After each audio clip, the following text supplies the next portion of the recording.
யார் அடிச்சா கேள்வி கேட்க மாட்டானா அவனை போட்டு அடிக்கிறது. இந்த ஒரு காமெடியில கூட வருமே, நம்ம யார் அடிச்சு ரவுடி ஆனோம், தமிழ் வாத்தியாரு, பழைய பேப்பர் விற்கிறவன், அந்த மாதிரி கதை தான் அது. யார் அடிச்சா கேள்வி கேட்க மாட்டான். ஒரு வியாபாரி அவன்கிட்ட புடுங்கன்னா அவன் கடையை மூடிட்டு போய் போராட வரமாட்டான். உண்மை அதுதான். அரசு எப்படி இருக்கோ அதே போலதான் எலெக்ஷன் கமிஷன் இருக்கு. திருடனெல்லாம் தப்பிக்க விட்டுரும். ஓகேவா? இன்னைக்கு ஒரு வேட்பாளர் ஓட்டு கேட்க போறாருன்னா குறைஞ்சபட்சம் மிகப்பெரிய கட்சிகளுக்கு 500 பேர் கூட போறான். 500 பேர் டீ குடிச்சா என்ன செலவாகுது, 500 பேர் சாப்பாடு சாப்பிட்டா என்ன செலவாகுது, அதெல்லாம் எங்க இருந்து வருது? அந்த பணம் எவ்வாறு பரிமாற்றப்படுகிறது? பறக்கும் படை போட்டேன்னா யாரை பறக்கும் படை போடுறாங்க?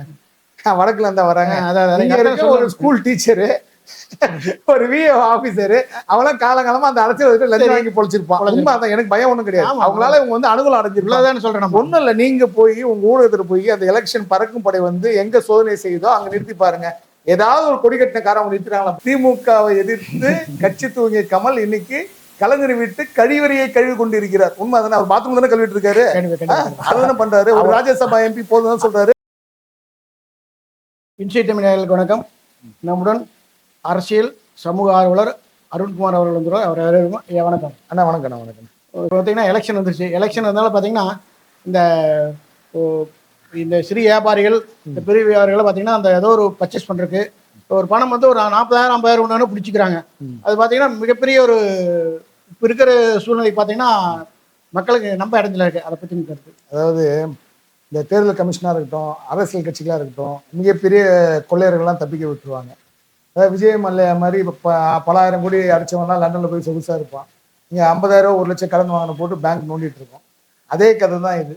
இந்த பறக்கும் படையெல்லாம் வந்து சும்மா ஒரு கண் துடைப்புக்காக நடத்தப்பட்ட நாடகம் தான் அது. அதாவது ஒரு எலெக்ஷன்னாலே ஒரு எலெக்ஷன் கமிஷன் ஒரு எம்பி எலெக்ஷனுக்கு இத்தனை லட்சங்கள் தான், அது கோடிகளில் கூட கிடையாது, இத்தனை லட்சம் தான் செலவு பண்ணுன்னு சொல்லிட்டு ஒரு வரம்பை வந்து நிர்ணயிச்சிருக்காங்க. எந்த அரசியல் கட்சி அதை ஃபாலோ பண்ணுது? ஒரு எம்பி எலெக்ஷன் தொகுதி வந்து 6 எம்எல்ஏ தொகுதிக்கு உட்பட்டது. குறைஞ்சபட்சம் ஒரு அரசியல் கட்சிகளும் 50லேருந்து 100 கோடி செலவு பண்ணுறாங்கன்னு எல்லாருக்குமே கண்கூடா தெரியுது. ஓட்டுக்கு பணம் கொடுக்குறாங்க, எல்லாமே கண்கூடா தெரியுது. அவர்கள் அத்தனை 100 கோடிகளை எங்கேருந்து எப்படி கொண்டு போகிறாங்கன்றது எல்லாருக்குமே தெரியும். என்னைக்காவது இந்த எலெக்ஷன் அந்த படை வந்து ஏதாவது ஒரு அரசியல்வாதிக்கார நிறுத்தி சோதனை பண்ணியிருக்காங்களா? ஒரு நாளுமே கிடையாது. என்னைக்கா நீங்களே பாருங்களேன். அவங்க செய்தித்தாளில் என்ன நியூஸ் வரும்னு கேட்டிங்கன்னா, வியாபாரியோட எடுத்து சென்ற பணம் பறிப்பு, 50,000 எடுத்து சென்றார், 1,00,000 எடுத்து சென்றார், 10 லட்சம் எடுத்து அவரோட பணம் பறிப்புன்னு சொல்லிட்டு தான் நியூஸ் வருமே தவிர, என்னைக்காவது அரசியல்வாதிகள்கிட்ட இந்த எம்எல்ஏ இவ்வளோ கொண்டு போனாரு, இந்த மற்ற செயலர் இவ்வளோ கொண்டு போனான்னு சொல்லி என்னைக்கா நியூஸ் வந்திருக்கா? ஒரு நாளுமே வராது. இதெல்லாம் வந்து ஒரு கண் துடைப்பு நாடகம் மாதிரி வச்சுப்பாங்க. இன்னைக்கு கோயம்பேடுக்கு ஒரு சின்ன வியாபாரி பர்ச்சேஸ் பண்ணி போனாலே ஒரு 50,000 இல்லாமல் பர்ச்சேஸ் பண்ண போக முடியாது. அதுதான் வந்து நிதர்சனமான உண்மை. அவங்ககிட்ட 50,000 பிடிச்சி வச்சுட்டு அவன்கிட்ட வீரத்தை காட்டிக்கிட்டு, இது வந்து இப்போ சத்யபிரகாஷ் சாகு வந்து நமக்கு இங்கே இதாக இருக்காரு, அவருக்கே தெரியும் அது. இதெல்லாம் வந்து யாரை ஏமாத்த இதை பண்றீங்க? யார் அடிச்சா கேள்வி கேட்க மாட்டானா அவனை போட்டு அடிக்கிறது. இந்த ஒரு காமெடியில கூட வருமே, நம்ம யார் அடிச்சு ரவுடி ஆனோம், தமிழ் வாத்தியாரு, பழைய பேப்பர் விற்கிறவன், அந்த மாதிரி கதை தான் அது. யார் அடிச்சா கேள்வி கேட்க மாட்டான். ஒரு வியாபாரி அவன்கிட்ட புடுங்கன்னா அவன் கடையை மூடிட்டு போய் போராட வரமாட்டான். உண்மை அதுதான். இவங்கெல்லாம் இன்னைக்கு வியாபாரிகள்லாம் போராட வந்திருந்தாங்கன்னா, இங்க கீழே வந்தாங்கன்னா இன்னைக்கு இந்த மாதிரி ஒரு விஷயமே வராது. நாங்களும் வருஷம் எலெக்ஷன் கமிஷனுக்கு இந்த கோரிக்கை வைக்கிறோம். இப்போ வியாபாரிகிட்ட பணத்தை பிடிங்க, என்னப்பா பண்ண போற? அவன் அந்த 50,000 போச்சுன்னா அவனுக்கு அந்த மாசம் ஒரு வருமானம் போயிடுச்சு. சரியா? அதை ஒரு நாளும் அரசு சிந்திக்காது. அரசு எப்படி இருக்கோ அதே போலதான் எலெக்ஷன் கமிஷன் இருக்கு. திருடனெல்லாம் தப்பிக்க விட்டுரும். ஓகேவா? இன்னைக்கு ஒரு வேட்பாளர் ஓட்டு கேட்க போறாருன்னா குறைஞ்சபட்சம் மிகப்பெரிய கட்சிகளுக்கு 500 பேர் கூட போறான். 500 பேர் டீ குடிச்சா என்ன செலவாகுது, 500 பேர் சாப்பாடு சாப்பிட்டா என்ன செலவாகுது, அதெல்லாம் எங்க இருந்து வருது? அந்த பணம் எவ்வாறு பரிமாற்றப்படுகிறது? இதை பத்தி எலெக்ஷன் கமிஷன் எனக்கு கேள்வி எழுப்பியிருக்கா? ஒரு வேட்பாளர் கூட இத்தனை பேர் போகணும்னு சொல்லிட்டு தான் நடைமுறை விதிகள் நீங்க தான் போடுறீங்க, நாங்க போடல, நீங்க தான் போடுறீங்க. ஏதாவது ஃபாலோ பண்ணப்படுதா? ஒன்றும் பண்ணப்படல. இன்னைக்கு ஊடகங்கள்ல செய்தி வருது, ஒரு வேட்பாளர் வேட்புமனு தாக்கல் போனா எவ்வளவு பேர் போறாங்கன்னு வருது, அவர் வாக்கு சேகரிக்க சென்றா எவ்வளவு பேர் போறாங்கன்னு வருது. அதெல்லாம் முறைப்படியா நடக்குது. அதை திருத்துவதற்கு தேர்தல் கமிஷனுக்கு துப்பு இருக்கா? ஃபர்ஸ்ட் அந்த தைரியம் திராணி இருக்கா? இருக்கிற அப்பாவையெல்லாம் பிடிச்சி காசை பிடிச்சி வச்சுட்டு உங்களோட வீரத்தை யார்கிட்ட காட்டணுமோ அங்க காட்டாம ஒரு வீரமற்றவர் செய்யற சில தான் எலெக்ஷன் கமிஷன் செய்யுது. ஓகேங்களா? ஸ்டேஷன் இருக்கும்போது, அதாவது எலெக்ஷன் கமிஷனுக்கு இவ்வளவு அதிகாரம் இருக்குன்னு கொண்டு வந்தவர் ஸ்டேஷன் தான். ஸ்டேஷன் இருக்கும்போது தான் எலெக்ஷன் கமிஷன் இவ்வளவு அதிகாரம் இருக்குன்னு ஊருக்கே தெரியும். ஓகேவா? இன்னைக்கு வந்து நீங்கள் எல்லாம் இந்த வாய் சொல்லில் வீரர்களும் அட்டக்கத்தியாவும் தான் எலெக்ஷன் கமிஷன் செயல்படுது. இது போன்ற நிகழ்வு வந்து தடுக்கணும்னா அதே போல வியாபாரிகளுக்கு வந்து ஒரு விழிப்புணர்வு வரணும். அப்போ இதெல்லாம் வந்து எப்படி நிறுத்தணும்னா ஒரு போராட்டம், ஒரு ஆர்ப்பாட்டங்கள் பண்ணாதான் எலெக்ஷன் கமிஷனுக்கு வந்து அறிவு வரும். இல்லைன்னா ஒருபோதும் வராது. இது வந்து ஒரு கண் துடைப்பு நாடகம். நாங்களும் எலெக்ஷன் நடத்தணுன்றதுக்கு ஒரு கண் துடைப்பு நாடகத்தை தான் தேர்தல் கமிஷன் வந்து அரங்கேற்றிட்டு இருக்கு. தயவு செய்து உண்மையை விசாரிச்சு அவன்கிட்ட அந்த பணத்தை கொடுத்து விடுங்க. அவன் பணத்தை பிடிங்கி வச்சு அவனை ஒரு 40 நாள் அலைய வச்சு கொஞ்சம் நெஞ்ச பாடாப்படுத்துறீங்க. இதுக்கு ஒரு முடிவு கட்டும், கண்டிப்பா கட்டும். நீங்க சொல்றது கரெக்ட். பாத்தீங்க ஒண்ணும் இல்ல, சிறிய வியாபாரிகள் ஒரு 40,000 50,000 பிடிச்சிடுறாங்க. இதே எலெக்ஷனுக்கு பாத்தீங்கன்னா கோடிக்கணக்கில் செலவாகுது. எப்படி கொண்டு வராங்க அதெல்லாம் பாத்தீங்கன்னா, ஒரு கட்டத்தல்வாதியே ஒரு அரசியல்வாதியே சொல்றாங்க, கொடி கட்டிட்டு போனா விட்டுறாங்க அப்படின்னா. அது மாதிரி வந்து பொதுமக்களுக்கு இல்லாத சலுகைகளை வந்து அரசியல்வாதிகளுக்கு. இது வந்து பயம்தான். அதாவது இப்போ நீங்க இந்த பறக்கும் படை போட்டீங்கன்னா யாரை பறக்கும் படை போடுறாங்க? வடக்குல இருந்தா வராங்க. இங்க இருக்க ஒரு ஸ்கூல் டீச்சரு, ஒரு விஏ ஆபீசரு, அவெல்லாம் காலங்காலமா அந்த அரசியல் லஞ்சம் வாங்கி பொழிச்சிருப்பான். உண்மை அதான். எனக்கு பயம் ஒண்ணும் கிடையாது. அவங்களால இவங்க வந்து அனுகூலம் அடைஞ்சிருக்காங்க சொல்றேன். ஒண்ணும் இல்ல, நீங்க போய் உங்க ஊடகத்துல போய் அந்த எலெக்ஷன் பறக்கும் படை வந்து எங்க சோதனை செய்யுதோ அங்க நிறுத்தி பாருங்க. ஏதாவது ஒரு கொடி கட்டின காரம் அவங்க நிறுத்துறாங்களா பாருங்க. டிராவல்ஸ் வண்டியை நிறுத்துவாங்க. சரியா? அவனை அந்த அபி ஆட்டோல போவான் பாருங்க, அவனை நிறுத்துவாங்க. 2 வீலர்ல இந்த எக்ஸல்ல போறவனு எடுத்து வியாபாரின்னு அவனுக்கு தெரியும். ஓரளவு அனுமானம் பண்ணிடுவாங்க இவன் வியாபாரி இருப்பான்ட்டு. எப்படியும் அதான் அந்த பர்ச்சேஸ் பண்ற டைம்னு ஒன்று இருக்கு வியாபாரிக்கு. அந்த டைமை மட்டும் சும்மா கணக்காட்ட பிடிச்சிட்டு அதை பண்ற வேலையை தான் எலெக்ஷன் கமிஷன் பண்ணுது. இதனால என்ன பிரயோஜனம்? ஒரு பிரயோஜனம் இல்லை. நாங்களும் எலெக்ஷன் நடத்துறோம், நாங்க நேர்மையா இருக்கிறோம் அப்படின்னு காட்டிக்க முயற்சி தான். ஆனா என்னென்ன நடக்குதுன்னு எல்லாருக்குமே தெரியுது, மக்களுக்கே தெரியுது. 2000 ரூபாய் கொடுத்தா ஓட்டு போடணும்னு பழகி போயிட்டான். சரியா? உண்மை தானே? அந்த பணம் எப்படி வரும்ன்றது அவங்களுக்கு தெரியும். எலெக்ஷன் கமிஷன் வந்து நேர்மையா தேர்தல் நடத்த துப்பில்லாத கமிஷன் தான் எலெக்ஷன் கமிஷன். நேர்மையா தேர்தல் நடந்தா இத்தனை நாள் இந்த எலெக்ஷன் அந்த வேட்புமனு தாக்கல் பண்ணி 2-3 நாள் ஆயிடுச்சு. இதுவரையும் எவ்வளவு செலவாயிருக்கும் உங்களுக்கே தெரியும். ஒரு மிகப்பெரிய வேட்பாளர், எந்த கட்சியை நான் கூட சொல்ல, அவர்கள் கூட எவ்வளவு பேர் போறாங்க.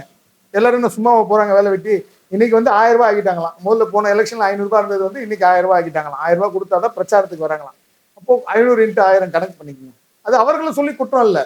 ஏன்னா தேர்ந்தெடுக்கப்பட்ட வேட்பாளர்கள் வந்து முறையா மக்களுக்கு பணி செய்யலை. எவ்வளவு திருடி எவ்வளவு சம்பாதிக்கலாம் அப்படின்ற விஷயத்துக்கு அவங்க வந்துட்டாங்க. அதனால போறவங்க மட்டும் நம்ம எதுக்கு சும்மா போகணும்? சரி, அவன் சம்பாதிக்கிறதுக்கு நம்ம எதுக்கு சும்மா போகணும் என்ற மனநிலை கட்சியோட தொண்டர்களுக்கே வந்துடுச்சு. அதனாலதான் இது போன்ற விஷயங்கள்லாம் நடக்குது. மக்கள் திருந்தணும், அரசியல்வாதிகள் திருந்தணும். அதுக்கு தேர்தல் கமிஷன் வந்து இரும்பு கரம் கொண்டு அடக்கணும்.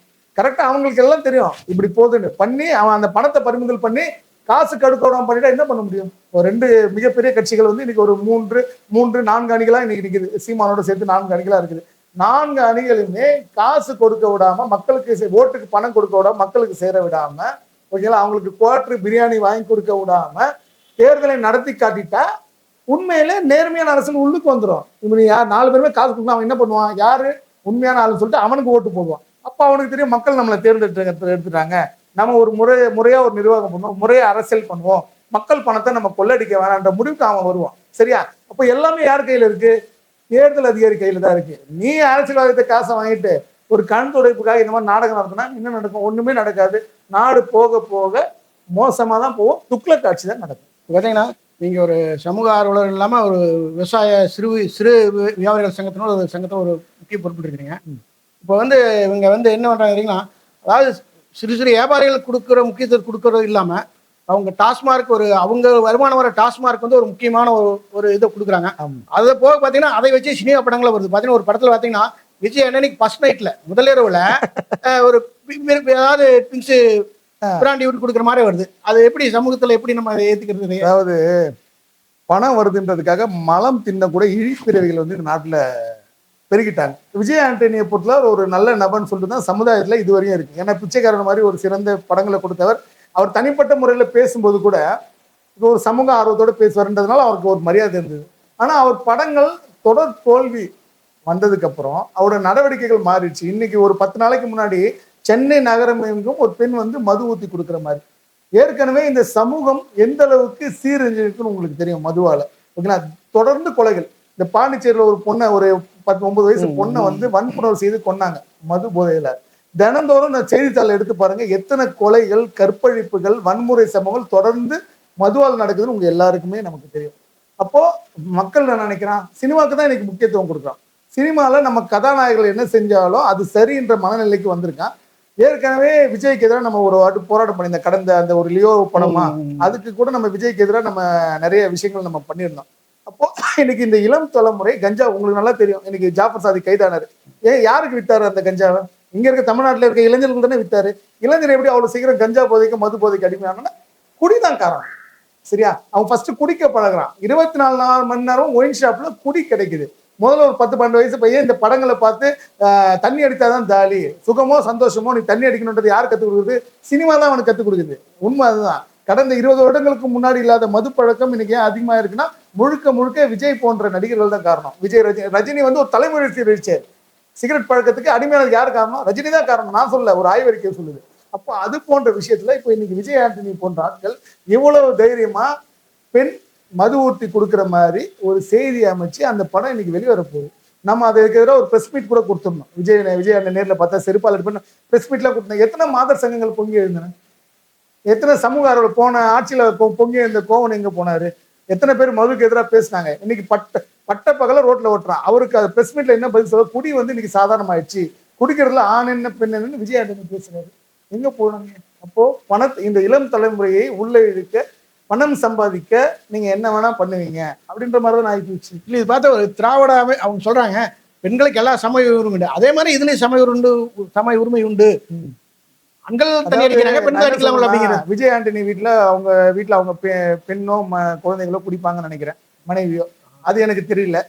அதே போல இதை ஆதரிக்கிற வீட்டுல பெண்கள் குடிப்பாங்களான்னு எனக்கு தெரியல. ஆனா தமிழ் கலாச்சாரம் அப்படின்ற பின்பற்ற இன்னைக்கு பல வீடுகள் சில விஷயங்கள் நம்ம ஃபாலோ பண்ணிட்டு தான் இருக்கோம். வீட்டுல புருஷன் குடிச்சாலே வீட்டுக்குள்ள சேர்க்காத பெண்கள் எவ்வளவு பேர் இருக்காங்க. இன்னைக்கு மதுவால ஆண்கள் மது குடிக்கிறதுனால எவ்வளவு விஷயங்கள், எவ்வளவு பின் விளைவுகள். இளம் விதவைகள், அதாவது கனிமொழி, தூத்துக்குடியில போட்டி போடுற கனிமொழி, அவங்க சொன்னாங்க இன்னைக்கு தமிழ்நாட்டில் தான் இளம் விதவைகள் அதிகமா இருக்காங்க. அந்த கனிமொழி தான் சொன்னாங்க. அவங்க தானே மது ஒழிப்புன்னு சொன்னாங்க. ஆட்சிக்கு வந்தா மது ஒழிப்புன்னு சொன்னாங்க.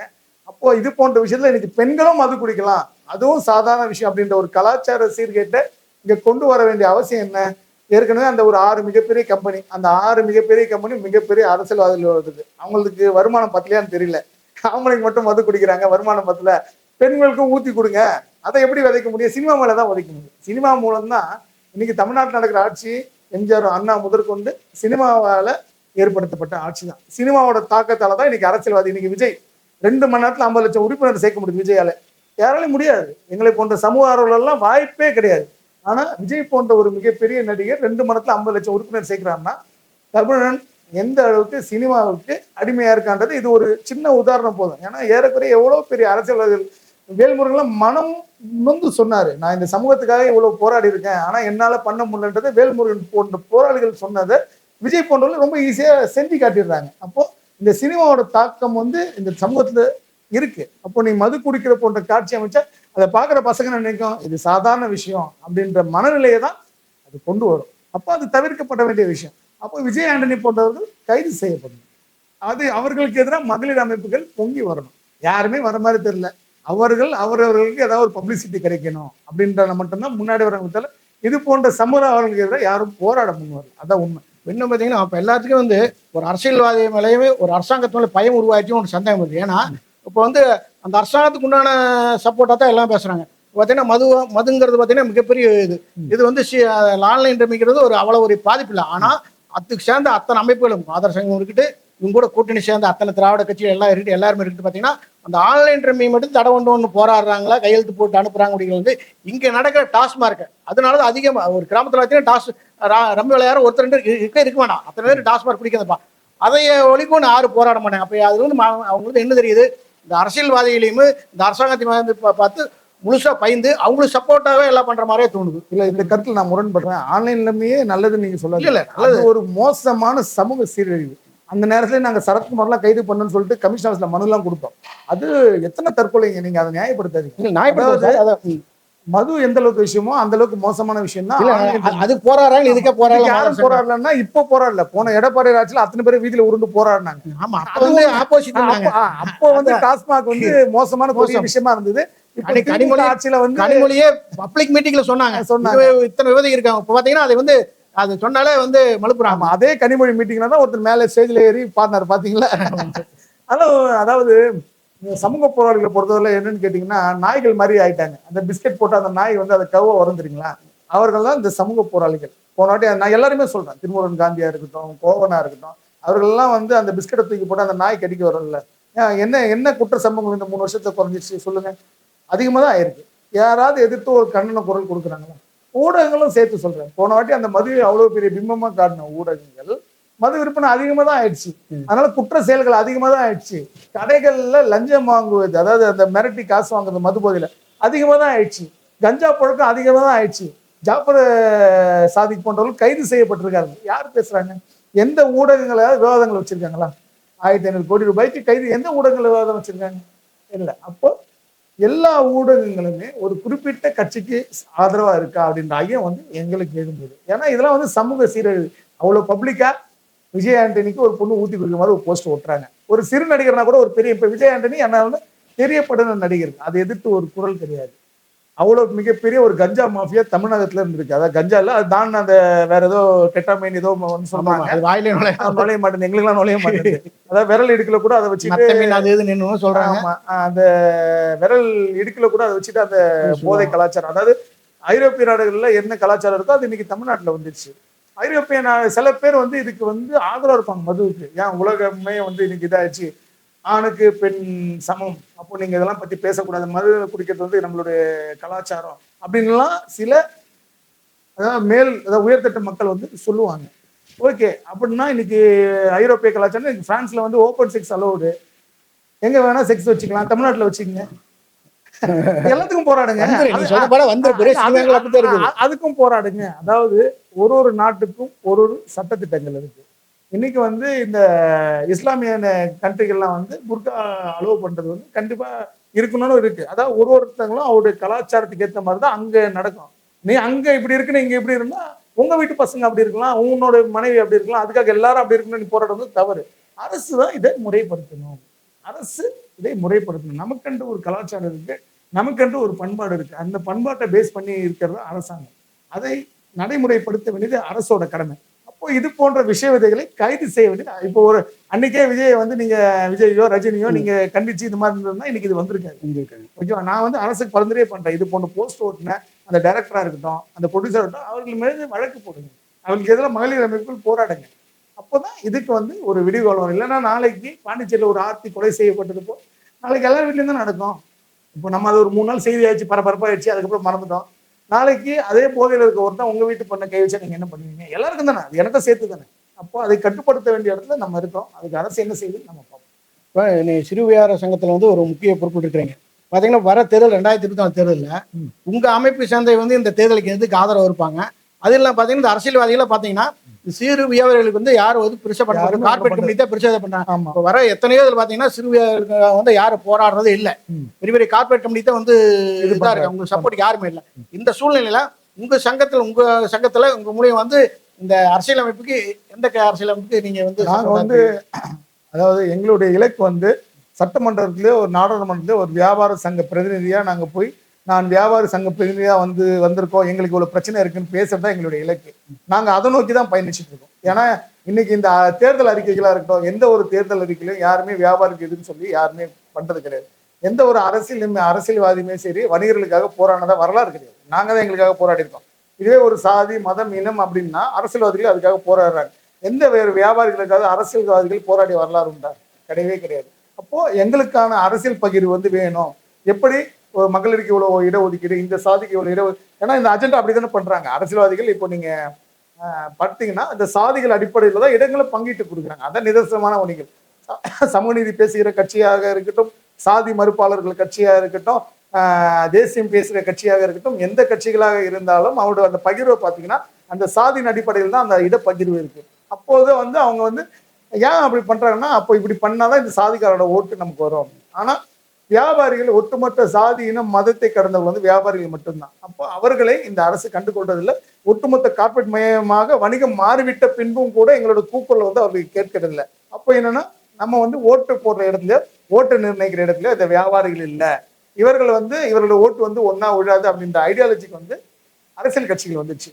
அப்போ அந்த ஓட்டுகளை ஒருங்கிணைத்து எங்களுக்கு இவ்வளவு ஓட்டுகள் இருக்கு அப்படின்ட்டு அரசியல்வாதிகளுக்கு நிர்பந்தம் செய்ய வேண்டிய இடத்துல நாங்க இருக்கிறோம். ஏன்னா நாங்க கூட இது ஆதரவு தர 2-3 கோரிக்கைகளை நாம கொடுக்குறோம்னு சொல்லிட்டு சில அரசியல் கட்சிகிட்ட பேசும்போது கூட அவர்கிட்ட வந்து ஃபீட்பேக்கே கிடையாது. சரியா? அவர்கிட்ட வந்து ஃபீட்பேக் கிடையாது. ஏன்னு கேட்டீங்கன்னா இந்த ஓட்டுகளை வந்து இவங்க ஒருங்கிணைக்க மாட்டாங்க அப்படின்ற ஐடியாலஜில அரசியல் கட்சிகள் இருக்கு. அதை நோக்கி நாங்க பயணம் பண்றோம். கண்டிப்பா வியாபாரிகள் ஒரு மிகப்பெரிய சக்தியா நாங்க காட்டி கண்டிப்பா எங்களுக்கான சட்டமன்றத்துல நாடாளுமன்றத்துல எங்களுக்கான இடம் வாங்கினா மட்டும்தான் இது போன்ற விஷயங்கள் இருக்கு. அதுக்காக வியாபாரிகளை ட்ரெயின் பண்றோம். அரசியல் அதிகாரம் தான் நிரந்தர தீர்வு. நீங்க ஒரு 1000 பேர் போய் ஒரு போராடுற ஒரு விஷயத்த ஒரு கவுன்சிலர் ஒரு ஃபோன் காலில் முடிச்சிடும். உண்மை அதுதான். அப்போ அந்த அதிகாரத்தை நோக்கி பயணிக்கிற வேண்டிய இடத்துல நாங்க இருக்கோம். கண்டிப்பா பயணிப்போம், அதை கைப்பற்றுவோம். இப்போ சமூக ஆர்வலருங்கிற ஒரு கேள்வி உங்ககிட்ட பார்த்தீங்கன்னா, இப்போ பாராளுமன்ற தேர்தலுக்கு வந்து ஒரு தேர்தல் அறிக்கை கொடுத்துருக்காங்க. பார்த்தீங்கன்னா பெட்ரோல் வந்து 75 ரூபாய்க்கும், டீசல் 60 ரூபாய்க்கும், கேஸ் வந்து 450 ரூபாய்க்கும், அப்புறம் பார்த்தீங்கன்னா இந்தியா ஃபுல்லா பெண்களுக்கு மாதம் 1000 கொடுக்கறதாகவும் தேர்தல் அறிக்கை கொடுத்துருக்காங்க. அதையெல்லாம் வந்து மக்களை ஏமாத்துறதுக்கு நல்லாவே தெரியும். இதை வந்து உங்கள் பார்வையில் நீங்க என்ன பாருங்க? அதாவது ஸ்டாலினை வந்து தமிழ்நாடு தாண்டா யாருக்குமே தெரியாது, உங்க எல்லாருக்குமே தெரியும். உங்களுக்கு நல்லாவே தெரியும். நம்ம இந்த ஆந்திராவில் அந்த எலெக்ஷன்ல, ஆந்திராவா கர்நாடகாவில் எலெக்ஷன்ல ஜெயிச்ச இடத்துல ஸ்டாலின் எங்க நின்னாரு உங்க எல்லாருக்குமே தெரியும். அவரை முன்வரிசையில் கூட நிக்காம தள்ளி பின்னாடி நிக்க வச்சாங்க. உண்மை அதுதானே? கர்நாடகாவில் உண்மை அதுதானே? கர்நாடகாவது ஆந்திராவில் அந்த அளவுக்கு தான் உங்களுடைய இது இருக்கு. நீங்க இன்னைக்கு பாஜக எதிர்த்து ஒரு மிகப்பெரிய சக்தியை திமுக மட்டும்தான் இருக்கு. சரியா? உண்மை அதுதான். நீங்க மேற்கு வங்காள நிதிஷ்குமார் ஒரு சைடு போயிட்டாரு, வெஸ்ட் பெங்கால் ஒரு சைடு போயிட்டாங்க, இன்னைக்கு கெஜ்ரிவாலை தூக்கி உள்ள வச்சுட்டாங்க. ஆனா மிகப்பெரிய எம்பிகளை குறிக்க வேண்டிய பலம் வந்து திமுகவுக்கு தான் இருக்கு. ஆனா திமுகவை வந்து இந்தியா கூட மதிக்கிறதே கிடையாது. உண்மை அதுதான். ஒரு தமிழன்னா எனக்கு ஒரு மிகப்பெரிய கோபம் வருது. சரியா? எனக்கு வந்து சில எதிர்கருத்துக்கள் திமுகவோட இருக்கும். ஆனா 38 எம்பிகள் கொண்ட ஒரு மிகப்பெரிய பலம் வாய்ந்த கட்சி, 38 எம்பிக்கள் இன்னைக்கு நாடாளுமன்றத்தில் திமுகவுக்காக இருக்காங்க. அந்த திமுகவுக்கு இந்தியா கூட என்ன முக்கியத்துவம் நீங்க கொடுக்குறீங்க? கொடுக்க வேண்டியதே இல்லை. எனக்கு தெரிஞ்சு இவர் என்ன பண்ணிருக்கோம் தெரியுமா? இந்தியா ஃபுல்லாவே பேசக்கூடாது. தமிழ்நாட்டில் எனக்கு 38 எம்பி இருக்கு, எனக்கு துணை பிரதமர் பதவி கூட டிமாண்ட் பண்ண வேண்டிய இடத்துல ஸ்டாலின் இருக்காரு. அதை நீங்க பண்ணீங்களா? எவ்வளவு அசிங்கப்படுத்துறாங்க, எவ்வளவு அவமானப்படுத்துறாங்க உங்களை. சரிங்களா? நீங்க அங்க தொங்க வேண்டிய அவசியம் கிடையாது. நீங்க ஒரு என்னைக்கு ஜெயலலிதா கேட்டாங்க, மோடிக்கு ஆதரவு தான் அவங்க, ஆனா மோடியா லேடியான்னு கேட்டாங்க. ரைட்டா? அந்த கட்சி அவங்களுக்கு இல்லாம போயிடுச்சு. இன்னைக்கும் திமுக வந்து ஒரு வெற்றி பிரகாசமா இருக்குன்னு தான் எல்லாருமே ஊடகங்கள் அப்படிதான் கருத்து, கல நிறுவனத்தில் ஊடகங்கள் அப்படிதான் கருத்து வருது. அவரை வந்து உங்களே பிரதமர் வேட்பாளர் நீங்கள் முன்னிறுத்திக் கொள்ளுங்கள். சரியா? உங்களை ஒரு பிரதமர் வேட்பாளரை முன்னிறுத்திக் கொள்ளுங்கள். அதை விட்டுட்டு இந்தியா கூட்டணிக்கு நீங்க ஜாலரா அடிக்காதீங்க. நீங்க பிரதமர் வேட்பாளரா ராகுல் காந்தியோட நீங்கள் திறமைசாலி தான் என்ன பொறுத்தவரையில. அவர் இன்னும் பப்புன்னு தானே கூப்பிடுறாங்க. ஏன் மம்தா பானர்ஜிக்கு இல்லாத ஒரு இருக்கிற ஒரு தைரியம், அரவிந்த் கெஜ்ரிவாலுக்கு இருக்கிற ஒரு தைரியம், நிதிஷ்குமாருக்கு இருக்கிற ஒரு தைரியம், சந்திரசேகர ராவ் தோத்து விட்டார், அவர் மட்டும் ஜெயிச்சிருந்தான்னு வச்சுங்க, நான் தான் பிரதமர் வேட்பாளர் இருப்பாரு. உண்மை தானே? அவரோட கட்சியை பாரதிய சமூக கட்சினே அவர் மாத்தினார். அப்போ அந்த கட்சியும் அவங்களுக்கு எல்லாம் போயிடுச்சு. அதனால நம்ம என்னோட தமிழ் என்ன சொல்றேன், என்ன இருந்தாலும் நீங்க உங்களை வந்து பல விஷயங்கள் சொன்னாலும், நீங்க தமிழர்லன்னு சொன்னாலும், நீங்க தமிழ்நாட்டோட முதலமைச்சர். 7.5 கோடி மக்களுக்கு நீங்க தான் முதலமைச்சர். ஒரு தமிழனா நீங்க அந்த இடத்துல போய் நின்று பெருமைப்படுறதுதான் எங்களுக்கு பெருமை. உண்மை அதுதானே? நமக்குள்ள 1000 கருத்து வேறுபாடுகளா இருக்கலாம். ஆனா அங்க வெளியில ஸ்டாலினுக்கு என்ன முக்கியத்துவம் கொடுக்கப்படுதோ அதான் தமிழனுக்கு முக்கியத்துவம் கொடுக்கப்படுது. நீங்க பின்னாடி நின்று எட்டி பார்க்கறதோ, உங்களை முதலமைச்சர் நிறுத்தாம உங்களை அவமானப்படுத்துவதோ ஒரு தமிழ்நாடு நேர்ந்த அவமானம். சரியா? அதனால நீங்க ஜெயிங்க, 39, 40 கூட ஜெயிங்க. ஆனா நீங்க அந்த ஜெயலலிதா இருக்க கட்ஸ் உங்களுக்கு வேணும். ஒரு திமிர் உங்களுக்கு, ஒரு தமிழ்னா ஒரு திமிர் வேணும். நான் தான் துணை பிரதமர் கேளுங்க, இல்லைன்னா நான் தான் பிரதமர் வேட்பாளர் சொல்லுங்க. ஏன்னா இன்னைக்கு காங்கிரஸ் வந்து அந்த எம்பி கூட ஜெயிக்குமான்னு தெரியல. இன்னைக்கு இந்திய அளவுல அந்த அளவுக்கு தான் சரிவை நோக்கி காங்கிரஸ் போயிட்டு இருக்கு. அப்போ ஒரு தனிப்பெரும் ஒரு கட்சியா, பிஜேபிக்கு ஜால்ரா போடாத ஒரு கட்சியா அதிக எம்பிக்கள் எங்க தேர்ந்தெடுப்போம்னா எனக்கு தெரிஞ்சு தமிழகத்துல தான் இருக்காங்கன்னு நினைக்கிறேன். அப்போ அதை காப்பாற்ற வேண்டியது உங்களுடைய கடமை. அதுதான் நாங்க நம்புறோம். அதனால உங்க ஃபோக்கஸ்லாம் அப்படிதான் இருக்கணும்னு நம்ம நினைக்கிறோம். நீங்க சொன்னால் உண்மையிலேயே நல்ல ஒரு தகவல். ஏன்னா பாத்தீங்கன்னா தமிழ்நாட்டிலிருந்து முதலமைச்சர்லேருந்து பதவியிலிருந்து போறா அந்த முதலமைச்சர் எல்லாரும் பார்த்து பயந்தாங்க. ஆனா ஸ்டாலினை பார்த்து பயப்படுற மாதிரி கட்சியிலுக்கு யாரும் பெரிய ஆளு இருக்கிற மாதிரி தெரியல. ஏன் அந்த முரண்பாடு? அவர் வயசு கம்மியா? அப்ப துறைமுகம்லாம் பாத்தீங்கன்னா அவர் தான் இது மாதிரியா வந்து ஸ்டாலின் வந்து யாரையும் வந்து ஸ்டாலின் பார்த்து யாரும் பயப்படுறதே இல்லை அப்படிங்கிற ஒரு தோற்றம் எல்லாருமே சொல்லிட்டுங்க. அதை எப்படி நீங்க பாக்குறீங்க? அதாவது சர்வாதிகாரி அவரை சொல்லிட்டாங்க. தமிழ்நாட்டுக்குள்ள அரசியல் நம்ம 38 எம்பி வச்சிருக்கோம். சரியா? ஆமா. பார்லமெண்டத்தை ஸ்தம்பிக்க வைக்கிற அளவுக்கு நம்ம கிட்ட வலு இருக்கு, மற்ற கட்சிகளோட வலு நம்ம கிட்ட இருக்கு. அதே போல அந்த தலைமையோட பேச்சு கேட்கிற மாதிரி தான் 38 எம்பிகளும் இருக்கிறாங்க. இங்க கூட்டணி கட்சிகளா இருந்தாலும் அந்த எம்பிக்கள் இங்க வந்து திமுக என்ன சொல்றதோ அதை கை காட்டுதோ அங்கதான் இருக்காங்க. யாரும் அவங்களை எதிர்த்துலாம் பேசல. அதாவது மிகப்பெரிய மதிமுகவே இன்னைக்கு திமுகவுல கரைஞ்சு போயிடுச்சு. சரியா? கம்யூனிஸ்டுகளா இருக்கட்டும், அவங்க இந்திய அளவுல எந்த ஸ்டாண்டர்ட் எடுத்தாலும் தமிழ்நாட்டுல இவர் என்ன சொல்றாங்களோ அதுதான். என்ன தொகுதி கொடுக்கணும் அவ்வளவு ஒரு ஆளுமை நிலைப்பாட்டை இங்க வச்சிருக்க நீங்க, அங்க போய் அந்த நிலைப்பாட்டை வைக்கணும். நாங்க நம்புறோம். அவங்களுக்கு அடிமையா இருக்க வேண்டிய அவசியம் நமக்கு கிடையாது. சரியா? அவங்களுக்கு அடிமையா இருக்க வேண்டிய அவசியம் நமக்கு கிடையாது. 38 எம்பிகள் உங்ககிட்ட இருக்காங்க, ஸ்ட்ராங் பேஸ் இருக்கு, அதை அங்க பண்ணுங்க தான் நாங்க சொல்றோம். ஆனா அவரை பொறுத்தவரையில இங்க ஓரளவு கட்சிகளை கட்டுப்பாட்டில் தானே வச்சிருக்காரு.